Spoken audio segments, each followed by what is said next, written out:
Good morning, dear children. In our last video, we have the last topic as forms of government. हमने जो last video देखी थी उसमें हमारा topic क्या था? Forms of government. Forms of government कौन कौन से थे? Monarchy, theocratic state, secular state, dictatorship, parliamentary form of government, presidential form of government, unitary form of government, and the last one was federal form of government. Okay. अब इस second part में chapter 1 civics के chapter 1 के second part में हम आगे और जो करने वाले हैं that is basic principles of democracy. Democracy के basic principles. On what behalfs is democracy made, किस बिहाफ पे डेमोक्रेसी बनी है वो हम समझेंगे. First of all, people elect their government. लोग अपनी गवर्नमेंट खुद इलेक्ट करते हैं. क्लियर? कैसे? On the basis of voting. Vote करते हैं, जिसके सबसे ज़्यादा वोट होते हैं that person is elected. Election हमेशा 5 ईयर्स में एक बार होता है. हमारी कंट्री की बात हो रही है, सब जगहों की बात नहीं हो रही है. हमारी कंट्री में एवरी 5 ईयर्स में होता है. यूनिवर्सल एडल्ट फ्रेंचाइज का मतलब है 18 अबव के पर्सन को वोट करने का अधिकार दिया जाए. ये नहीं बोला जाए कि ये इस कास्ट का है या इस रिलीजन का है, रेस का है या लैंग्वेज इसको ये वाली नहीं आती तो इस बेसिस पे हम उसको वोट करने नहीं दें. ये एक यूनिवर्सल एडल्ट फ्रेंचाइज है. That is the person can vote when he is above 18. Okay. The government works with in the framework of constitution. जो गवर्नमेंट सिलेक्ट होती है वो ऐसा नहीं है कि अपनी मन मर्जी मारने लग जाती है. वो अकॉर्डिंगली वर्क करती है जैसे कॉन्स्टिट्यूशन में रूल्स लिखे हुए.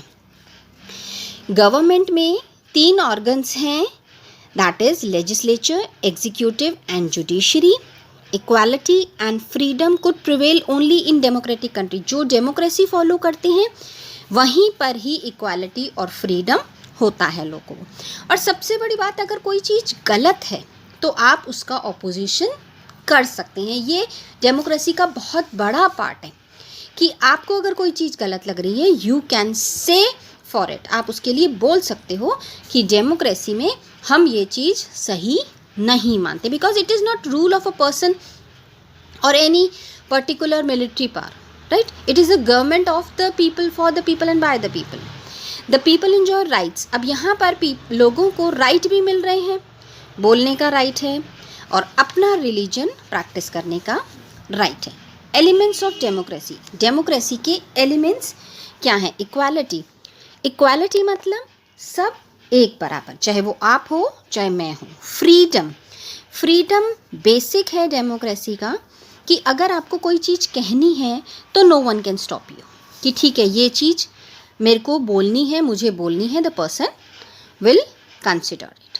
Decision making mechanisms. यहाँ पर ऐसा नहीं होगा कि आपने डिसाइड कर लिया तो वही चीज़ होगी, ऐसा नहीं होगा.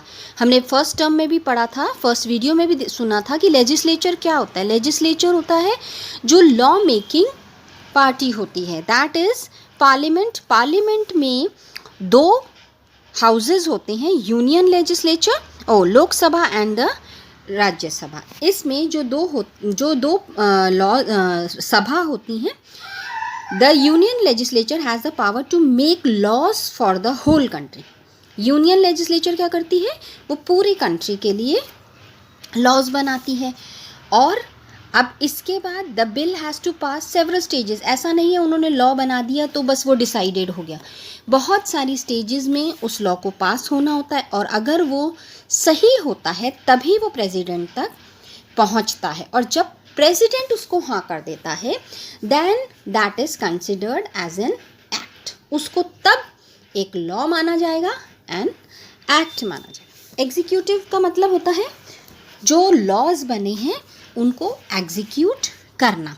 लोग उसको फॉलो करें, इम्प्लीमेंट करें. जो लॉज पार्लियामेंट ने बनाए हुए हैं उस फ्रेमवर्क में, कॉन्स्टिट्यूशन के फ्रेमवर्क में सारे लॉज फॉलो हों.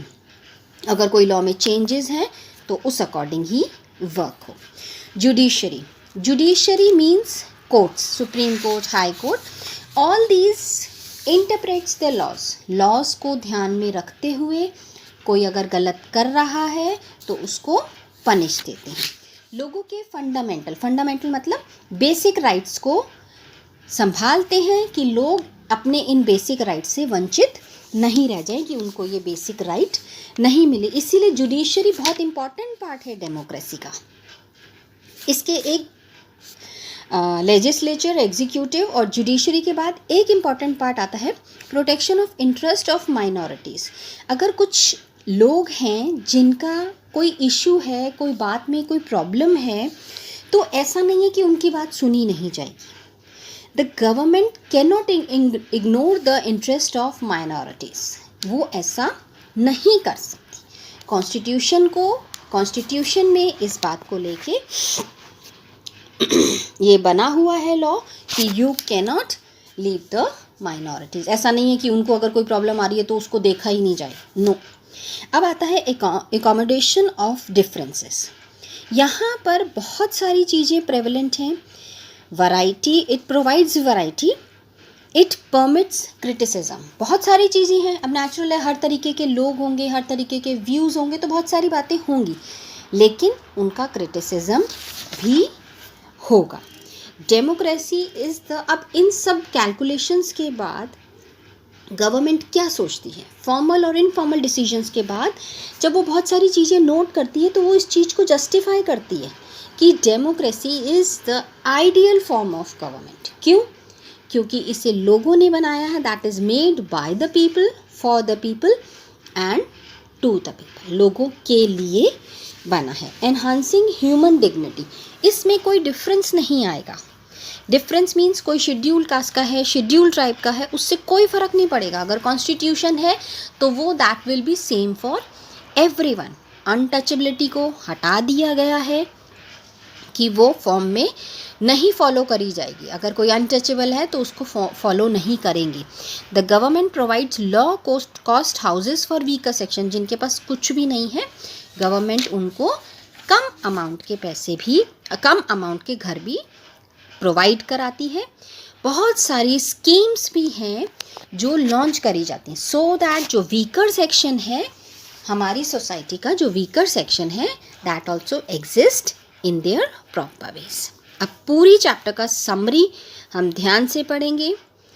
कैसे डेमोक्रेसी का मतलब है, कुछ रेवोल्यूशन से डेमोक्रेसी चेंज हुई है, different form of government, parliament में किस तरीके से वर्क किया जाता है, और लोगों को डेमोक्रेटिक गवर्नमेंट क्यों प्रेफरेबल होती है, because it adds both views and criticism. Okay, read the chapter carefully. Here we complete with chapter 1 of civics. Read it properly. We need to be clear with the terms democracy and the need for it. Okay, good day, take care.